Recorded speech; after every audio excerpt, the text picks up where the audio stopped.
નમસ્કાર દર્શક મિત્રો, આપની સાથે હું પાર્થ વેલાણી.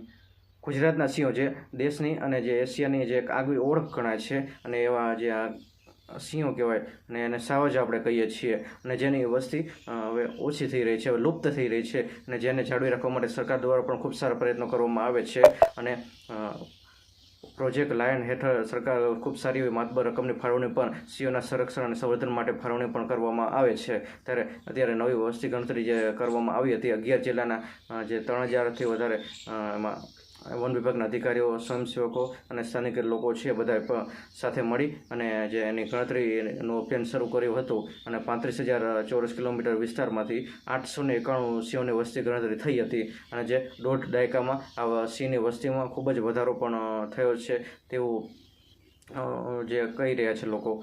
તો ખૂબ સારામાં સારી બાબત કહી શકાય મિત્રો. તો જે સિંહની વસ્તી જે ઓછી થઈ રહી છે, લુપ્ત થઈ રહી છે, એની સામે આ વસ્તી ગણતરી કરીએ તો સિંહની સંખ્યા આટલી વધી ગઈ એ પણ એક આપણી સારી બાબત કહેવાય, કારણ કે આપણે સિંહને સંવર્ધન માટે લોકો સમજે છે, એના માટે પ્રયત્ન પણ કરે છે અને પણ ઘણા બધા લોકો એવા પણ છે કે સિંહની ભજવણી કરી રહ્યા છે, જંગલો કાપી રહ્યા છે અને સિંહને એની સિસ્ટમ જે છે એ ખોરવાઈ જાય છે અને એટલે એની પ્રજાતિ લુપ્ત પણ થઈ રહી છે. તો એના માટે સિંહની જાળવણી માટે આપણે ખૂબ જ સારા પ્રયત્નો પણ કરવા જોઈએ અને સિંહની ભજવણી પણ ન કરવી જોઈએ. અને આપણું એક પ્રાણી કહેવાય, રાષ્ટ્રીય પ્રાણી છે અને જે આપણે એને સાવજ કહીએ છીએ, જંગલનો રાજા કહીએ છીએ.